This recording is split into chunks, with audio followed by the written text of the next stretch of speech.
بسم الله الرحمن الرحيم بالعالمين والصلاة والسلام على خاتم الأنبياء والرسل محمد بن عبد الله الأمين وعلى آله وصحبه أجمعين أما بعد فأعوذ بالله من الشيطان الرجيم بسم الله الرحمن الرحيم إن الله يأمر بالعدل والإحسان وإيتاء ذي القربى وينهى عن الفحشاء والمنكر والبغي يعظكم لعلكم تذكرون صدق الله العظيم وصدق رسوله الكريم عليه الصلاة والتسليم.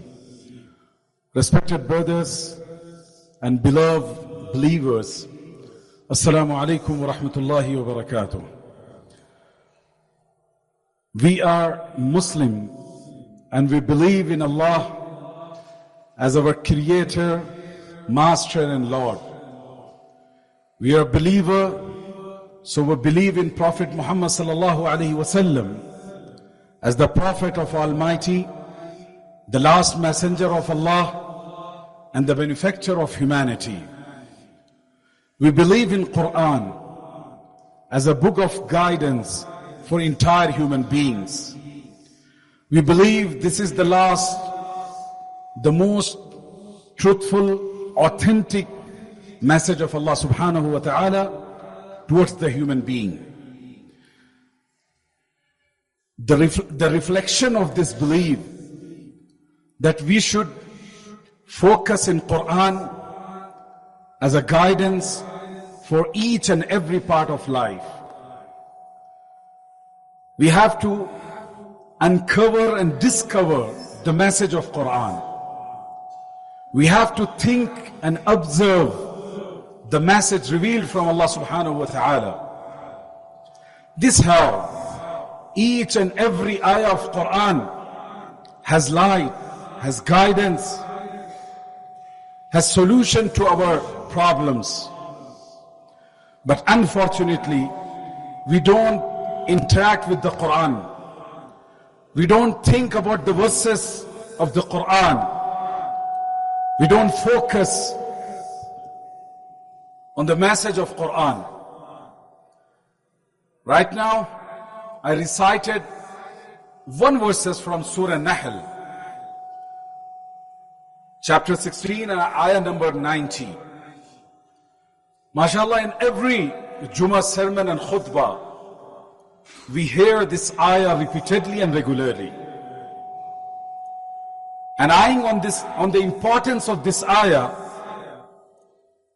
the Caliph Umar ibn Abdul Aziz radiallahu ta'ala anhu has issued an official circular to his all governors to keep this ayah as a part of Juma sermon. It means since last 1400 years, the Ummah is listening this ayah and hearing this ayah in Juma sermon. In each and every masjid, an imam recite this verse from the Quran. But unfortunately, we never give attention to this ayah. Why an imam is reciting each and every Juma? And what message is carrying this ayah? What learnings are there? So let's speak and talk about this verse of Quran and the message of Allah subhanahu wa ta'ala. In this ayah Allah says, إِنَّ اللَّهَ يَأْمُرُ بِالْعَدْلِ وَالْإِحْسَانِ وَإِيتَاءِ ذِي الْقُرْبَى. Indeed, Allah demands to establish justice and ihsan, that means kindness, and giving to relatives.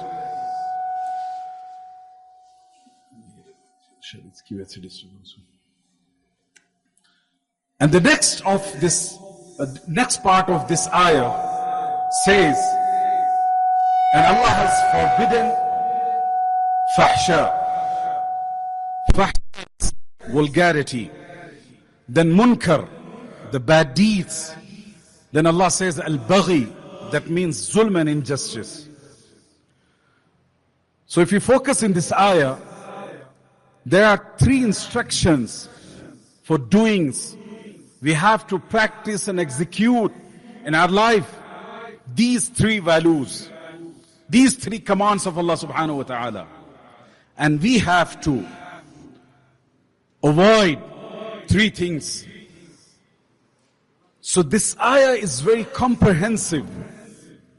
As Hazrat Abdullah ibn Abbas said, he's one of the companion of Rasulullah sallallahu alaihi wasallam, and he has given from Allah subhanahu wa ta'ala the best understanding of Quran. Hazrat Abdullah ibn Abbas says, if Allah would reveal only this ayah, it will be enough to summarize the entire message of Quran. You could understand the importance of this ayah. One ayah of Quran carrying the entire message of Quran. So that's why Hazrat Umar ibn Abdul Aziz rahimahullah has kept this ayah a part of Juma, and he wanted to recite it in front of millions and billions of Muslims in each and every masjid. Dear brothers, what this ayah demand from us, what the ayah has message and take away for us, let me explain. Number one, this ayah says, Inna Allah ya'muru bil adli wal ihsan. See the wording of this ayah. Inna is for strays, to show the importance of anything. But see that Allah has followed by inna, by the word ya'murukum. Amr means instruction and command. See the strays Allah has given in this ayah. Indeed, Allah is demanding you. Allah is giving commands to all believers and Muslims to establish justice. What is justice? Justice is the conduct based for the peaceful life, here and hereafter, in this world and hereafter. The justice is basic and fundamental requirement for peaceful coexistence, for communal harmony, for peaceful living on this earth.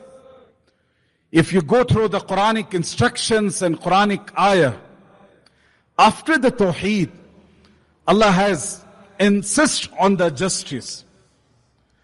Justice is one of the best and highest quality of Islam. And Islam bring to the world social justice. Justice among the human beings, among the family, among the society and individuals. So justice is the basic conduct of Islam. Without applying justice in our life, we cannot establish our family, our society, and our life. And Quran says the opposite of justice is zulm, which is called in this ayah al-baghi. I will talk about it later. So the basic requirement of any society, any community, any family is the justice. What is justice? Justice is to give each and everyone what they deserve from rights. If an imam is there, we have to realize their rights. If an employee is in your masjid, in your home, in your office, so we have to justify their rights.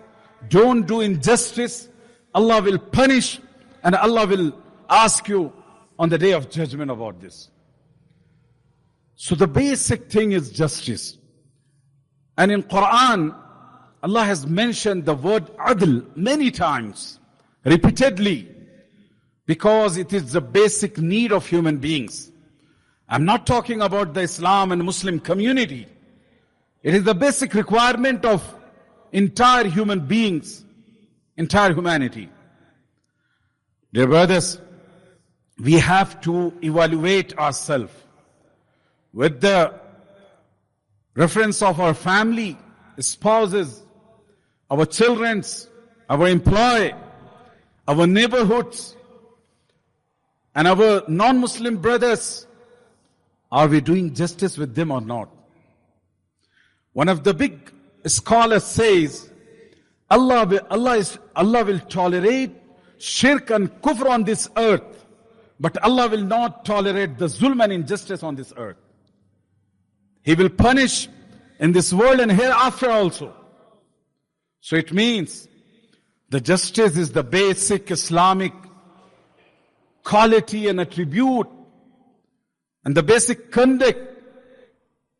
We have to be careful about it. Imam Ibn al-Qayyim rahimahullah says, talking about the zulm and justice, I will focus on this later. So the basic quality of Muslim to establish justice in their life. And the second demand and instruction or command of Allah subhanahu wa ta'ala in this ayah is that ihsan. Ihsan is an Arabic word. You can't get synonym of this in English or Urdu or any language. In Urdu language, we say ihsan. That means if you are passing from the masjid, and if somebody is seeking help, you give him 10 euro or some 50 euro, and we consider it ihsan. It is a part of ihsan, but it is not a complete idea of ihsan. Ihsan is, you have to compromise on your share and give your other partner more than what he deserves. So ihsan is the best quality of life. On the basis of justice, we could establish our life. But on the basis of ihsan, we could modify and beautify our life. So the ihsan attitude will give you recognition in your family, in your office, in your professional era, in your professional space. So ihsan, and the importance of ihsan, the Prophet ﷺ said, إِنَّ اللَّهَ كَتَبَ الْإِحْسَانَ فِي كُلِّ شَيْءٍ. Allah has made ihsan compulsory in each and every action. That means, if we are doing qurbani of animal, so we have to follow the method of ihsan. If we are, as a parent, in parenting, we have to follow the method of ihsan. As a partner, we have to follow the pattern of ihsan for our spouse. So ihsan covers the entire, each and every aspect of life. And see the Prophet sallallahu alaihi wasallam. His life was a best and beautiful picture of ihsan. See his ihsan on the Fath Makkah, when he conquered the Makkah, and there was his rule on Makkah and entire Arab. Muhammad sallallahu alaihi wasallam, if he could follow the method of justice and punish the enemies, but Muhammad sallallahu alaihi wasallam, he dropped the justice and followed the ihsan. Why? Because of the ihsan, the entire Makkah, the most population of Makkah converted to the Islam. Our akabireen, our elders, the Salaf al-Salih, they took the message of Islam from Madinah to the India to Africa and each and every part of the world. How?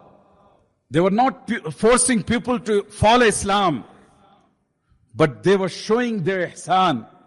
And this approach made people to accept Islam, attracted them. And they recognized the Islamic values. So the second attribute, a command which has given Allah subhanahu wa ta'ala in this ayah is follow and establish ihsan. The third command is to give to your relatives. What it means? See, the human society is composed by families, by couples, by men and women, relations. But the foundation is your family, your home. The entire human society is based on the family system. And you are one of the foundation of that. Our body is composed by the cells, in a medical term.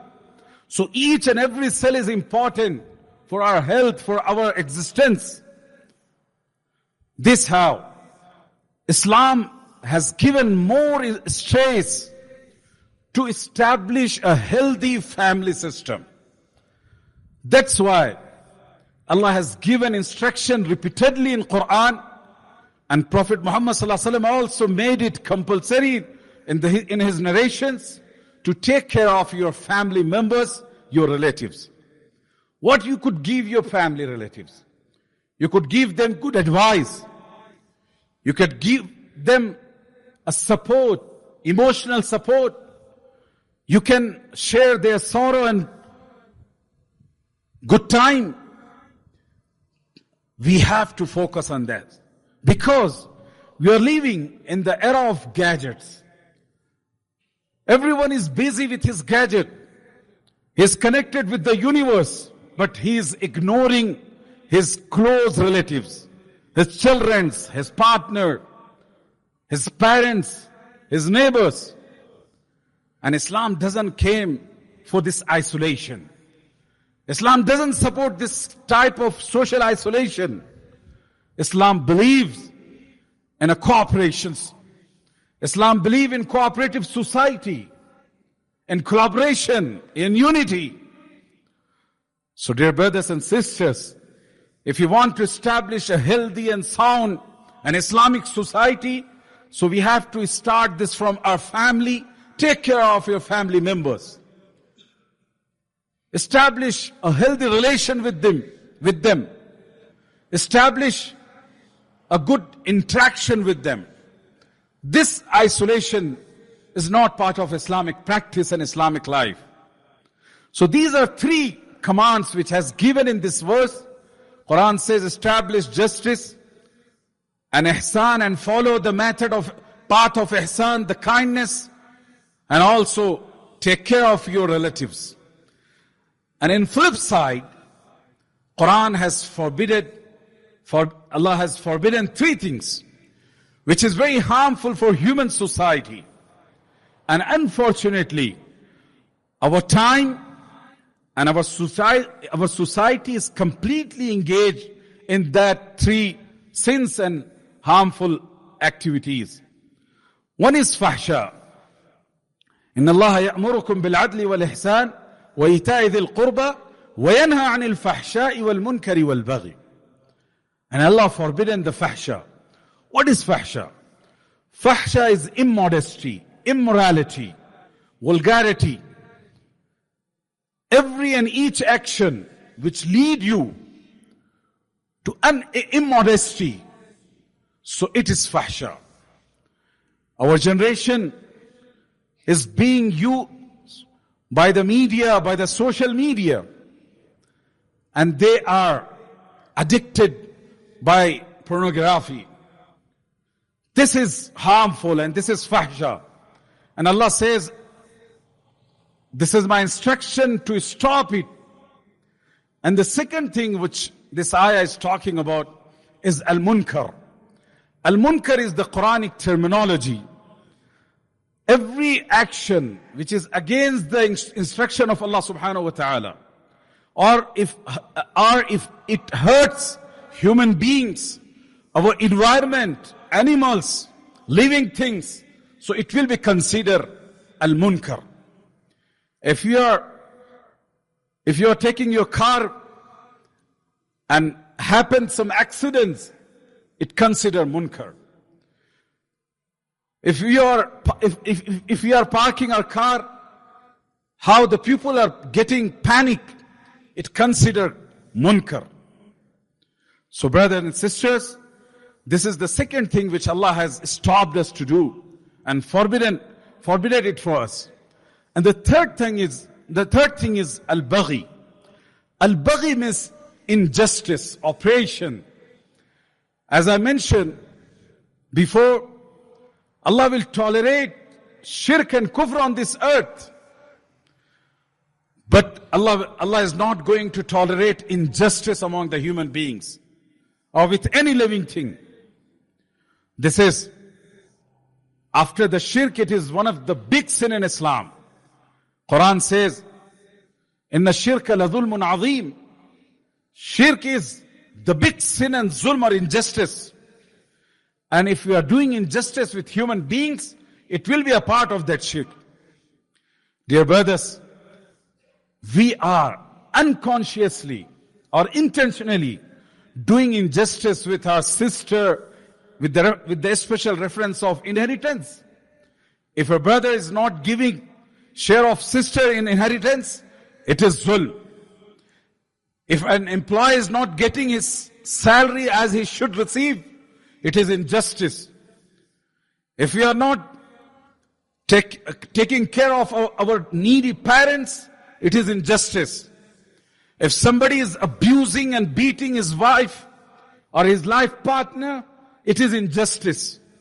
And as I said, Allah will punish in this world and hereafter. So my dear brothers, this is high time to evaluate and introspect ourselves and establish a healthy and sound and Islamic society. And the foundation is these six formula. Three belongs to the doings. We have to establish justice in our society and family, in our office spaces, in our community, in our nation. And the second thing, ihsan. We have to develop ourselves and follow the method of ihsan, the kindness, and also taking care of our relatives. And the three things which has forbidden from Allah subhanahu wa ta'ala, it is al-fahsha. Stop watching the porno videos, the social media platforms which takes you to the wrong path, to the path of Satan. We have to stop it because we don't know when a journey of life will stop. And the second thing is munkar. We have to evaluate every day what we did since morning till night. If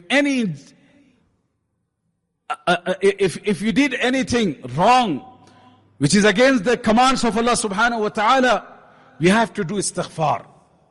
As Prophet Muhammad sallallahu alayhi wa sallam said, اتق الله حيث ما كنت واتبع السيئة الحسنة تمحها. Follow a bad deed with good deed. It will erase the impact of that bad deed.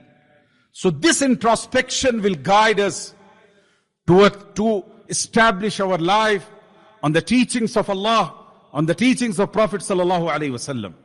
And the third and very important thing, that is, we have to stop ourselves from the zulm. Zulm is one of the dangerous, harmful practice which is, Quran has stopped all types of zulm. So my dear brothers and sisters, in every Juma sermon, we hear this ayah, Inna Allah ya'murukum bil adli wal ihsan, and we think this is a sign to get ready to stand for the prayer, but it is not like that. It is a comprehensive message. It is a comprehensive command of Allah subhanahu wa ta'ala. As I told you, that this is one of the comprehensive ayah of Quran. And Abdullah ibn Abbas said, if Allah would reveal a one ayah for the guidance of mankind, so He will select this ayah and it will be enough for our guidance.